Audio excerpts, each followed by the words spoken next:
75వ జయంతి మొన్న జరిగింది. 75వ జయంతి రాజశేఖర రెడ్డి గారు ఎంత గొప్పగా చేస్తుండాలి. మరి ఏం చేశాడు జగన్మోహన్ రెడ్డి గారు 75వ జయంతి కోసం? ఇడుపులపాయకి వెళ్లారు. అక్కడ 5 నిమిషాలంటే 5 నిమిషాలు కనీసం కూర్చోలేదు, నిలబడ్డారు. రాజశేఖర రెడ్డి గారికి తూతూ మంత్రం లాగా అక్కడ ఏదో నివాళులు అర్పించామని చెప్పుకున్నారు. అంతేనా?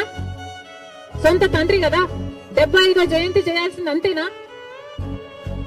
ఎందుకు సిద్ధం సభలని పెద్ద పెద్ద సభలు పెట్టారే మీరు? పెద్ద పెద్ద హోర్డింగ్లు పెట్టుకున్నారు కదా, కోట్లు ఖర్చు పెట్టారు కదా, ఒక్కొక్క సభకి 30 కోట్లు 40 కోట్లు ఎంత ఖర్చు పెట్టారు సిద్ధం సభలకు? మరి రాజశేఖర రెడ్డి గారి కోసం ఒక సభ ఎందుకు పెట్టలేదు మీరు? 75వ జయంతి కోసం కనీసం ఒక సభ పెట్టడం కాదు కదా, కనీసం వైసీపీ నాయకులు కార్యకర్తలైనా కలిసి నివాళులు అర్పించారా? ఏం చేశారు మీరు? ఇలాగైనా రాజశేఖర రెడ్డి గారి జయంతి జరుపుకోవాల్సింది. 75వ జయంతి కదా, స్పెషల్ కాదా? మీకేం అనిపించలేదా?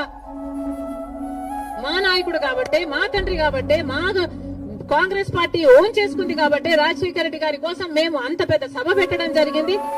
దానికి పెద్ద పెద్ద నాయకులు, ముఖ్యమంత్రులతో సహా, పక్క రాష్ట్రంలో ఉన్న వాళ్ళతో సహా, మంత్రులతో సహా రప్పించడం జరిగింది. సోనియా గాంధీ గారు అయితేనేమి, రాహుల్ గాంధీ గారు అయితేనేమి, రాజశేఖర రెడ్డి గారి కోసం అంత గొప్ప గొప్ప మెసేజ్లు ఇప్పించడం జరిగింది. ఇవన్నీ మేం చేశాం.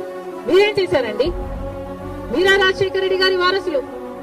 ఏం చేశారు మీరు రాజశేఖర రెడ్డి గారి 75వ జయంతి కోసం?